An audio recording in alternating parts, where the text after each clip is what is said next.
Fantasy Professor back at again with a brand new video. It's November 17th, and I am so excited because I won some money last night, and with my picks, it helped me out because I went back and I watched my video and what I was doing, and I kind of learned for myself. But I realized that now that my videos are getting more and more better every single time because I know exactly who I'm picking, I know what I'm picking. And by going through this and breaking these games down, it helps you narrow your picks and your choices for every single night. With that being said, my lineup, if you used my lineup last night, it got 286 fantasy points, which is a pretty high number. It cashed in my 25-cent lineup. I made like 20 different 25-cent lineups. It cashed, won me a little bit. I play those little small games, and I also enter the big GPPs as well. But at 286 fantasy points, the only guys that underperformed, Chris Paul, if you would have used Kyrie Irving and subbed him out, he dropped 38.5 fantasy points. Only 8. Chris Paul had 30 fantasy points. Kyrie had 38.5. And if you subbed Oladipo for Fournier, my lineup would have won. It would have cashed out at 316 fantasy points. So you would have did yourself a favor, and you would have won some extra money. With that being said, let's get into my recap.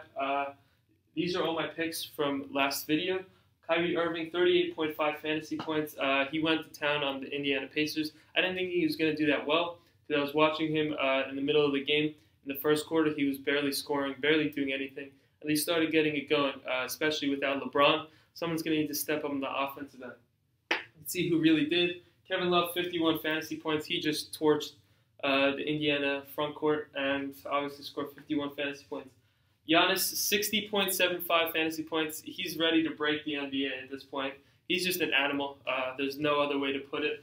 Paul Millsap, 41. He wasn't doing that good. He only had like 7 fantasy points at halftime, so I was getting a little nervous. But eventually he got it going, and everything worked out pretty nicely. Mike Muscala, 27.75 fantasy points at that 3.6K price range. He was a great value play, as you can see. He almost dropped 30 fantasy points, something that you typically see from a 6K player on a good night. Tobias Harris, 36 fantasy points. Now, he played against New York, and I love picking guys with the home narrative. And as you can see, Tobias Harris dropped 36 fantasy points at New York, even though they lost. It was still a close game regardless. KCP, 32 fantasy points. I know a lot. I know a lot of people are not on KCP because he's as streaky as they come shooting-wise. But he dropped 32 fantasy points at that 5K price range. All day, I'll take that. Look at Muscala, 3.6K, and a guy that's 5K. I mean, Muscala almost had as much as him, and he's 1,000 less. So you gotta keep in mind the value plays are here to help you drafting your lineups as well. Carmelo Anthony dropped 35.75 fantasy points on the Pistons. He didn't do as well as I expected, but I picked him, and he barely outplayed his salary. Kevin Durant, 51.75 fantasy points. He just lit up the Toronto Raptors, and he, let's go. As you can see, he did pretty well against them. Lowry on a back-to-back. I didn't think he was going to do this good, but he dropped 43.25 fantasy points. He blew away my projections. I thought he was going to drop like 30 to 25 fantasy points. Even though I suggested him, I just on a back-to-back with Lowry. I didn't know how well he was going to handle Curry, if he was going to get into foul trouble, because someone needs to guard him, obviously. Oladipo was the big winner of the night. Was he the highest? No, he was the second highest scorer of the night, or third. At 55.5 fantasy points. He blew away any expectations I had. I had him, like my projections that day, I had him in the 25 to 30. He dropped 55.5 fantasy points. You never know, guys.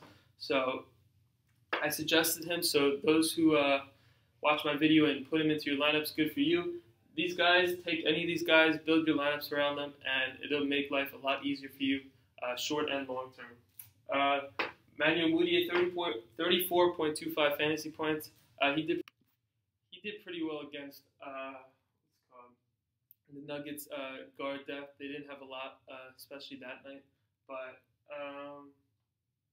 Yeah, he dropped 30 at that minimum not minimum, but like that mid-range 5.7K price tag. He provided some good value. LaMarcus Aldridge, 39 fantasy points. He did well against the Kings. And also DeMarcus Cousins, eating up Pau Gasol, who's pretty bad defensively. 58.75 fantasy points. He was a load, and it's very hard to stop him. All right, let's get into today's breakdown. As you can see, the first game on the slate is New York Knicks versus the Washington Wizards. It's a 201 over/under. A few guys I like on New York side, specifically Derrick Rose, 5,400. I feel like this is a perfect opportunity for him. I don't know how John Wall is going to play. He played limited minutes last night against the Sixers. They got blown out. I don't know if Washington's going to come back on fire or how both these teams lost last night. So I don't know. They both played back-to-back, so it's a pretty even, pretty fair matchup. But at 5,400 for Rose, I like that price tag, and I feel like he's a great GPP play for tonight specifically. Carmelo Anthony as well. At 7,400, Otto Porter is the only guy that's going to try to stop him at that wing position besides Kelly Oubre. None of those guys scare me defensively. And that being said, that's 7,400 price tag for a guy that's usually an elite player. And last year, he was in that 8 to 9K price range. Nothing better than that. Getting a guy at low price who provides that very, very high upside. Kristaps Porzingis, 6,800. He's almost right up there with Carmelo Anthony. But Porzingis provides a lot of three-point shooting and spacing on the floor. We saw what he did to the Detroit Pistons. I didn't have him in my predictions in the breakdown yesterday, but he dropped like 53 fantasy points on the Pistons. So if you're going by recency bias, he's a guy to pivot to. Or you can go the opposite route. And Markieff Morris at 6,200, similarly priced. Porzingis, as we know, is not the best defender. Even though he's 7'3", guys have been known to get around him and try to bring him away from the basket so they can drive. Markieff Morris, 6,200 is an interesting pivot, especially if John Wall and Bradley Beal are out. The offense needs to come from somewhere, whether it's Thomas Satoransky or Sheldon McLennan. Those guys are value plays as well if they're starting, but Markieff Morris, 6,200 intrigues me a lot. Marcin Gortat as well, 6,400. He provides very, very high upside. Going up against Joakim Noah, it doesn't scare me whatsoever. They're at home. They need to win. They just got blown out, and with the Wizards are doing terrible right now. So they really need a win. New York needs a win as well. But I feel like this is more of a desperation game for Washington before their plans blow up for the season. Otto Porter, 6,500. Going up against Carmelo Anthony doesn't scare me that much. He's 1,000 less, and he provides very high upside for tonight. All right, yeah. So those are my guys for the first game. The second game on the slate, you got Miami and Milwaukee. It's a 198 over/under. From Miami side, I like Tyler Johnson, 5,600. Josh Richardson, 5,200, and Hassan Whiteside at 8,700. Now, Tyler Johnson and Josh Richardson, provide a lot of guard depth for Miami, and especially with Goran Dragic out and Dion Waiters, iffy with his scoring. These two guys are my picks, especially tonight. They need a win. They're 2-8. They're not doing well. I watch every single Heat game. They just look like a mess out there, especially with Winslow injured right now. This is a great spot for these two to step it up at that mid-tier price tag.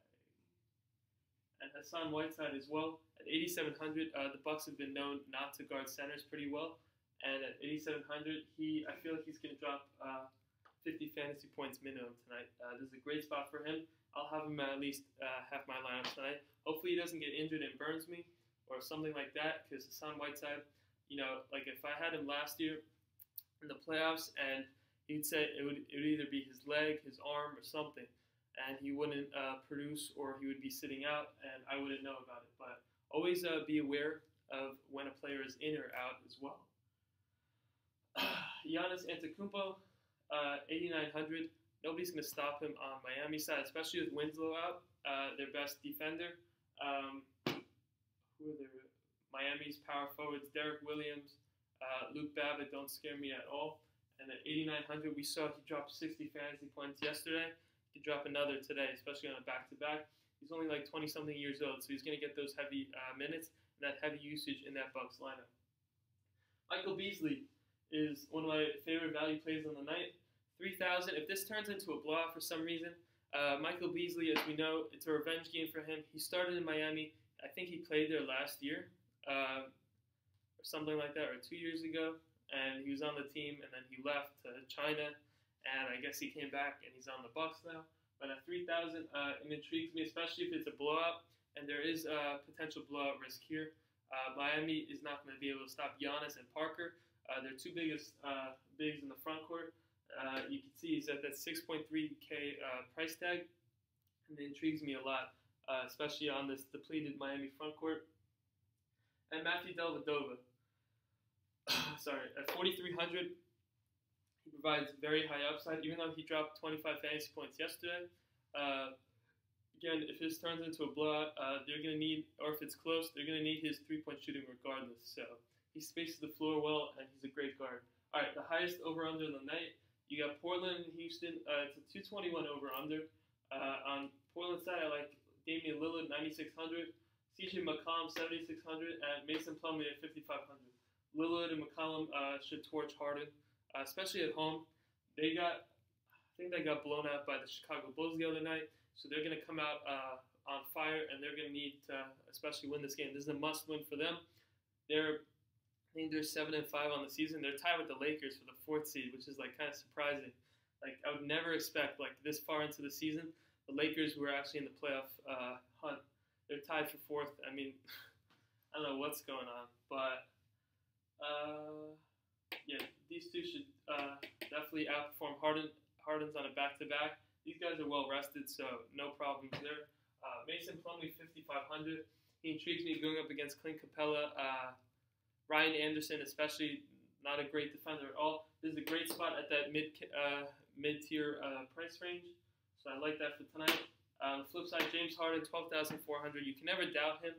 He's the highest salary guy on the slate, but at 12,400, he takes up over 20% of your salary cap. So I wouldn't suggest him right away, but you never know. Eric Gordon, 5,000, intrigues me a lot. CJ McCollum is not the best defender, and if he's starting, he's going to get you those 30 minutes with that high fantasy upside of 40 points, especially tonight. This is a game of the backcourts tonight, so this is a great spot for them. As well as Ryan Anderson, 5,200. Portland is not a great defensive team, and with that being said, they won't know how to shut down Ryan Anderson, especially if he's just standing on the three-point line like he does. He can be a lights-out shooter when he wants, so this could be a Ryan Anderson night. So I wanted to keep him in here and mention him. Next team on the slate, you got Philadelphia and Minnesota. It's a 214 over/under. The only guy I like on Philadelphia's side is Joel Embiid. 6,100, question mark if he's playing. If he's not playing, forget about it.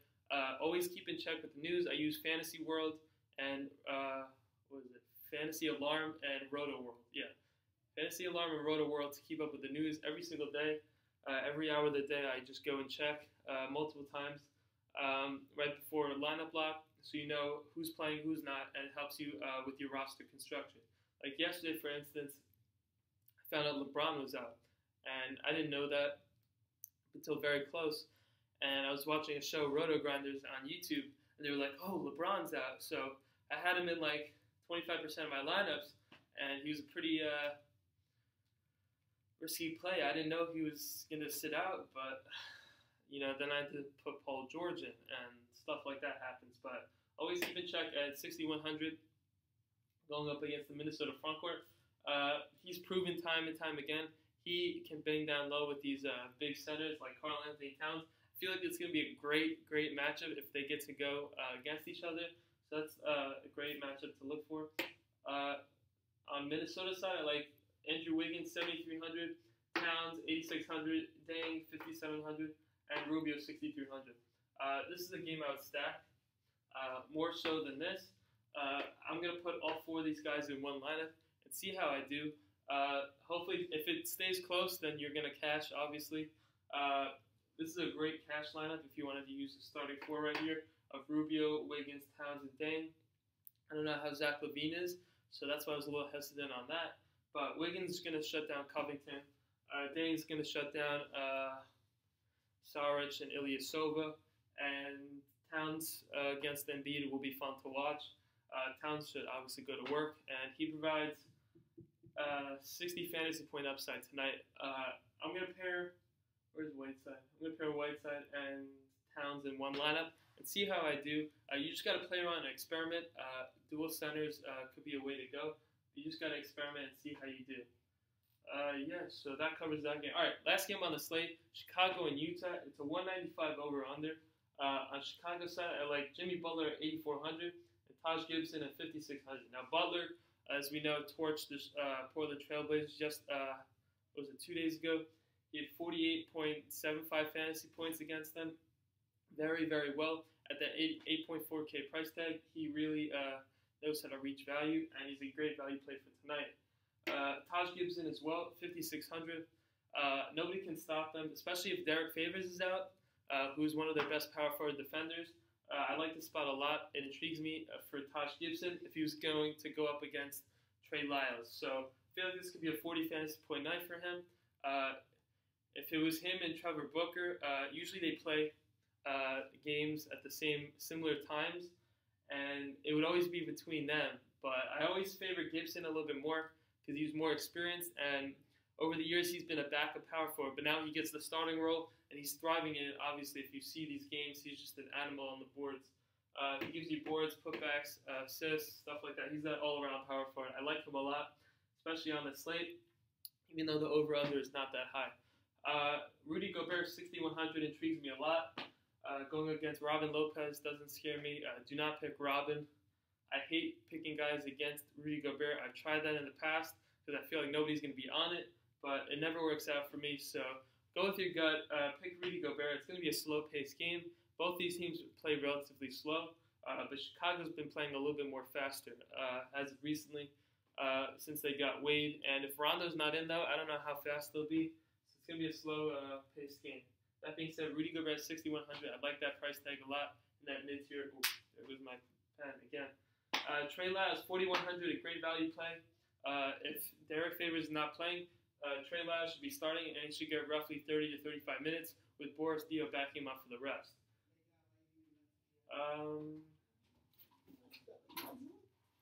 Oh, sorry. Yeah, I'm doing a video. Sorry, it was the cleaning ladies. The last guy on the slate, Gordon Hayward, 7,700, intrigues me a lot, especially at that price tag and going against Jimmy Butler as well. So thank you guys for watching. As you can see, I've got interrupted like 5 times already. I've been trying to find a room where I can just do this and not have any interruptions, but there's always people walking by. There's always people opening these doors, and I can never have my privacy, so that sucks, but bear with me. I'm trying to help you guys out, and yeah, so hopefully you guys can win some money tonight. Thank you guys so much for watching, and stay tuned for more.